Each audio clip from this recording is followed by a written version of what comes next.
संतो चरण सरोज गुरु मुद मंगल आगार, जेहि सेवत नर होत हैं भव सागर से पार। गुरु जी के सुमिरन मात्र से नाशत विघ्न अनंत, ताते सर्व आरंभ में जावत हैं सब संत। अनुनय चरणन में यही सुख सागर भगवान, दासन दास को दीजिए श्री चरण कमल का ध्यान। दासन दास को दीजिए श्री चरण कमल का ध्यान। परम सौभाग्यशाली गुरुमुख सज्जन मंडली, इसी प्रकार थोड़े समय के लिए अपनी मुख रचना को पवित्र करने हेतु अपने हृदय में इष्ट देव दाता दयाल सतगुरुदेव भगवान जी का सुमरन व ध्यान करते हुए बड़े प्रेम साथ मिलकर बोलो जयकारा। बोल मेरे श्री गुरु महाराज की जय, बोलो सांचे दरबार की। प्रेमियों, रामायण में भगवान श्री राम फरमाते हैं अयोध्यावासियों कि बड़े भाग्य मानुष तन पावा, और सुर दुर्लभ सद ग्रंथ गावा। सुर दुर्लभ सद ग्रंथ गावा, साधन धाम मोक्ष कर द्वारा। साधन धाम मोक्ष कर द्वारा, पायन जय पर लोक सवारा। पायन जय पर लोक सवारा। फरमाते हैं 84 लाख योनियों को भुगतने के बाद इसको जीव को मनुष्य तन की प्राप्ति हुई है। सौभाग्यशाली जीव हैं जिनको ये मनुष्य तन प्राप्त हो गया, क्योंकि इस मनुष्य तन को प्राप्त करने के लिए सभी देवी देवता प्रार्थना करते हैं, यत्न करते हैं कि ए मेरे परमपिता परमात्मा, ए मेरे इष्ट, एक बार हमको भी पुनः पृथ्वी लोक पर भेजकर मनुष्य तन दे करके भेज दो, ताकि संत सदगुरुदेव भगवान के सानिध्य में रह के हम आपकी महिमा के गुणगान गा सकें। ये हमारी जीवा पवित्र हो जाए, हमारे कर्म सत्कर्म में बदल जाए। मेरे नाथ, देवता लोग भी याचना करते हैं साधन धाम मोक्ष कर द्वारा। ये मोक्ष का द्वार प्राप्त करने के लिए साधन है।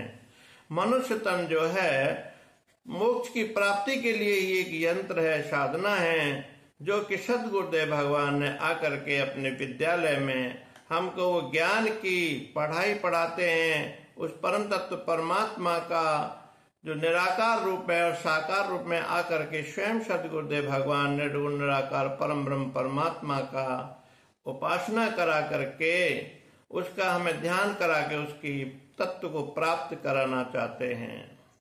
ये कितने ऊंचे भाग हैं जो मनुष्य तन प्राप्त करके और हम भगवान की भक्ति कर रहे हैं।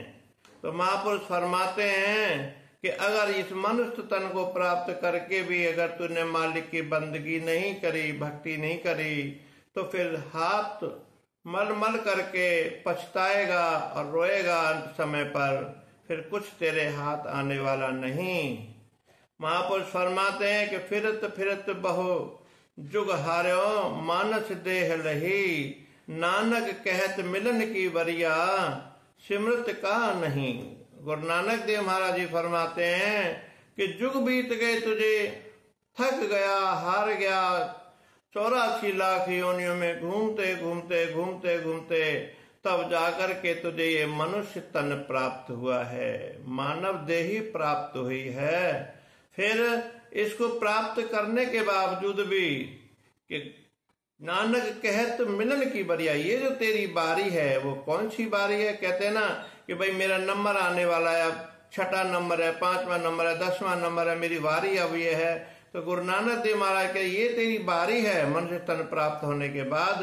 क्यों कि परम तत्व परमात्मा को प्राप्त करने के लिए। फिर महापुरुष फरमाते हैं कि फिर सिमरत कहा नहीं, फिर भगवान का सुमरन क्यों नहीं कर रहा, उसके नाम का सुमरन क्यों नहीं कर रहा, भक्ति परमार्थ के रास्ते पर क्यों नहीं चल रहा।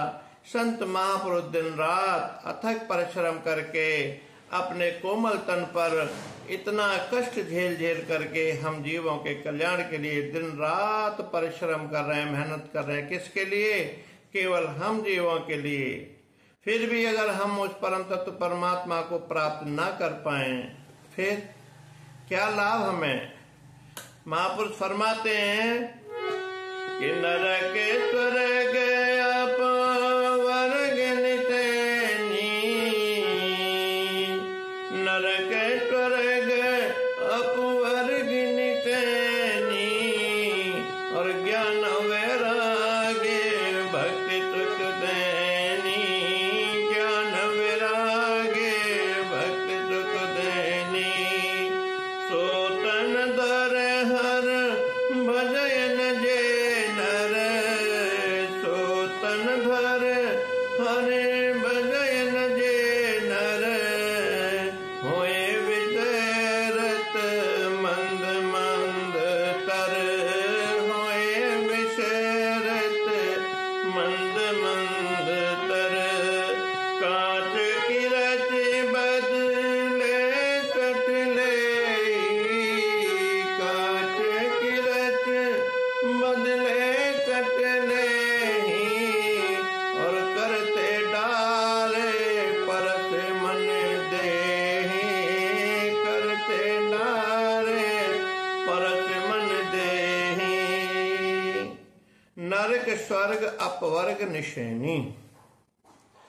फरमाते हैं ये मनुष्य एक निशैनी है, एक सीढ़ी है। इसके द्वारा नरक की प्राप्ति भी कर लेता है, स्वर्ग की प्राप्ति भी कर लेता है, और अपवर्ग अर्थात वैकुंठ की भी प्राप्ति कर लेता है, मोक्ष की भी प्राप्ति कर लेता है। कहते हैं कि मानुष मानुष अंतरा, कोई हीरा कोई कंकरा। मनुष्य तन तो मिल गया हमको, लेकिन इस मनुष्य तन से कौन से कर्म हमने करे।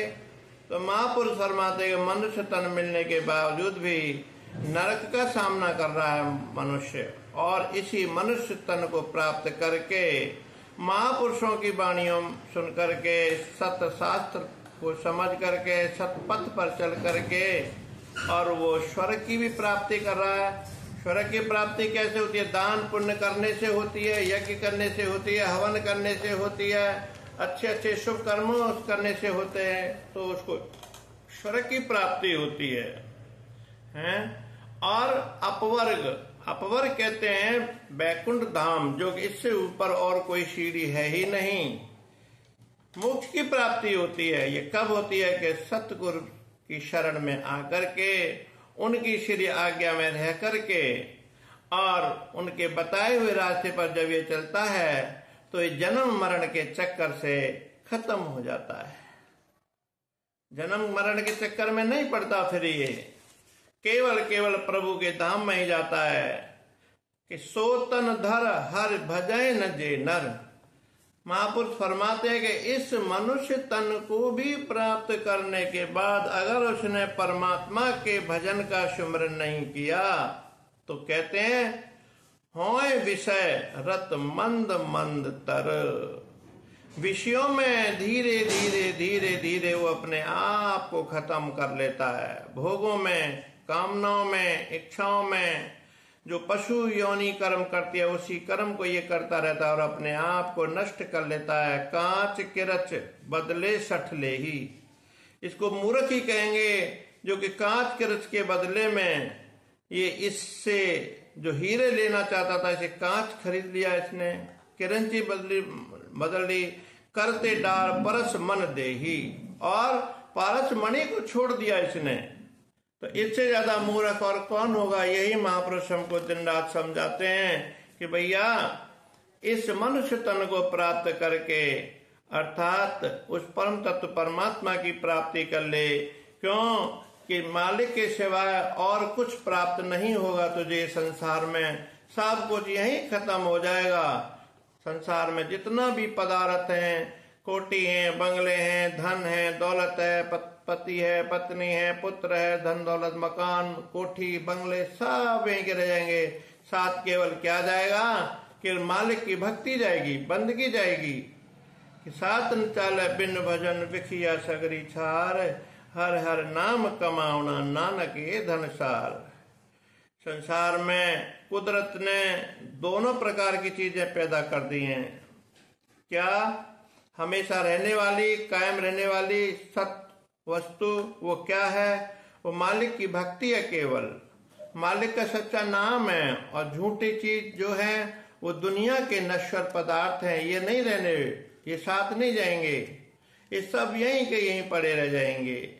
अर्थात उनके दिल में केवल जिनकी मालिक की भक्ति होती है, केवल एक ही इच्छा होती है कि परमात्मा के सिवा हमें और कुछ नहीं चाहिए, तो भगवान उस पर अति प्रसन्न होकर के अपनी भक्ति से उसकी झोली भर देते हैं और उसकी सभी चाह चिंता को खत्म करके अपनी शरण में लगा करके उसको परम धाम का बैकुंठ लोक की प्राप्ति करा देते हैं। तो इसलिए प्रेमियों, हमारा भी ये शुभ कर्तव्य बन जाता है कि सतगुरुदेव भगवान के श्री चरणों में रह करके हम उनकी श्री आज्ञा में रह करके अपने सत्य कर्म करें, अच्छे नियम में रहें, उनकी श्री आज्ञा में रहें, श्री आरती पूजा करें और सेवा सुमरन में अपना जीवन बिताएं, ताकि हमें महापुरुषों की प्रसन्नता हासिल हो और हमारा लोक परलोक दोनों ही सुहेल हो। बोलो जयकारा बोल मेरे श्री गुरु महाराज की जय।